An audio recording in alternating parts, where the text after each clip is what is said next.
back to the most inquisitive channel on YouTube, Life's Biggest Questions, the place where we advocate for socio-economic change without the causation of violence. As always, I'll be your disembodied narrator, Jack Finch, as we hit the panic button, watch the titanium shutters unfold, kick up our feet and wait for this whole thing to blow over, as we timidly ask the question, what if the Purge was real for 7 days?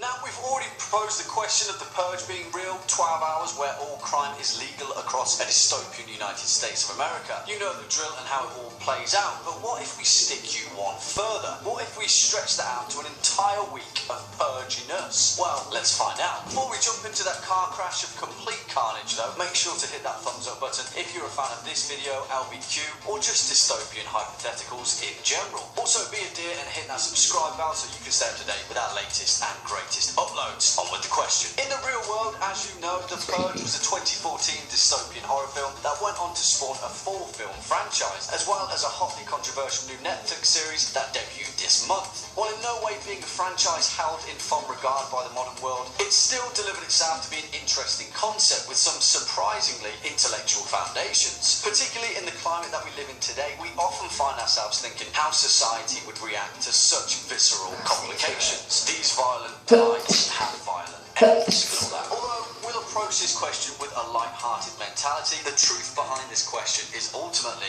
a tragic reality. In other words, we only need to briefly look back through several decades to see what happens when a lawful society breaks down, and starker still, that a lot of chaos can happen in just a week. Countries that have next to nothing in terms of criminal justice, and countries that are torn apart by civil war and international conflict waged by modern superpowers, where every day is a struggle without the support of police safety and law enforcement. So what if that occurred in the United States, not just for 12 hours under the 25th constitutional amendment, but an entire week of lawlessness, murder and criminal rampage? Well, for one, you can safely say that this would be the last ever purge under a government sanction, purely for the fact that a week's worth of carnage and lawless destruction would be the undoing of the purge itself. But that doesn't mean we'd be in for a golden age of prosperity and mutual cooperation. No, far from it. The United States has a population of 325.7 million people as of the 2017 census, and that's a hell of a lot of people to put through severe emotional and physical trauma prolonged for an entire week, and that's only considering the people that survived such an onslaught. And once all that's over, you just sound the buzzer and hope everything will be fine again? Not a chance. 12 hours is tentative enough, but entire empires can crumble in less than 7 days, even without half its population being armed to the teeth with military-grade weaponry. But,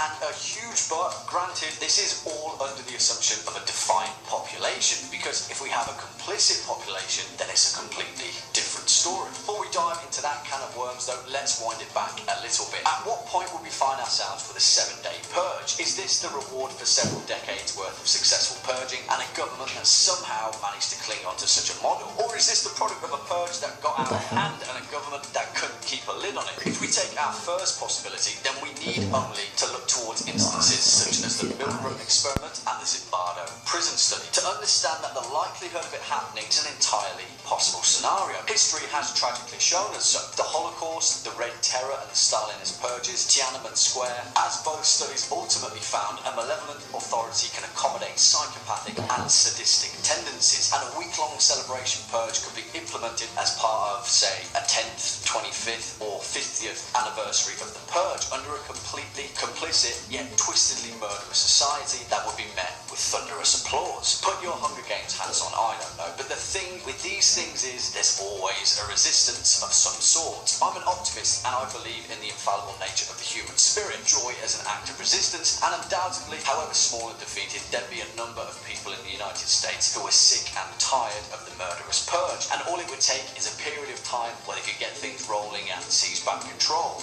Let's say, oh I don't know, a week. Say that this week-long anniversary purge is even after 10 years of purging. That's 10 years of training for a disgruntled resistance force. Enough time to formulate a more than competent plan of attack. After 25 years, this becomes a lifelong dedication to overthrowing the purge. 50 years, that's some pretty hardened, grizzled old purge veterans with a vendetta to boot. Let's take into account foreign involvement too. Through the Libyan revolution that began in February 2011, we saw an entire nation mobilise mobilise to take back their own country, where rebel forces coordinated with NATO-backed operations to seize Colonel Gaddafi's corrupt regime. Reportedly, the rebels orchestrated this via Twitter, directly messaging airstrike coordinates to NATO forces. There's no saying what would ignite under a week-long purge with a dedicated resistance force that had foreign backing. Let's say they mobilised their forces to one specific area on the first day, Austin, Texas. Tactically speaking, Texas is close enough to Mexico to support foreign involvement and strategically spaced the launch into the rest of the country, with coastal access and strategic passage through the Rio Grande. By Tuesday, the entire state has been taken under rebel control, serving as a springboard for other resistance forces across the country. By Wednesday, the majority of the West Coast has fallen in line, with Canadian backing through British Columbia and the Pacific Northwest. By this time, the new founding fathers of America realised that their own undoing comes in the form of the 25th Amendment, and attempt to scramble the military to take back control of the rebel states. Too late. After a series of rebel-led coups in the United States Marine Corps, the military falls out of the commander-in-chief's hands. Purge loyalists race back to Washington, D.C. from across the country, and the rebel states slowly march forward. On the 6th day, the capital is under siege, and on the 7th day, there was no resting, only revolution. Maybe it would take longer than a week to topple the new founding fathers of America. With the majority of their assets seized by a foreign-backed revolution, it'd only be a matter of time before the purge was a bloody stain on a dark, dark history book. Either that, or they just carry on murdering each other for another 100 years. Well, what do you guys think would happen if the purge was real for 7 days? Why don't you leave your thoughts in the comment box down below?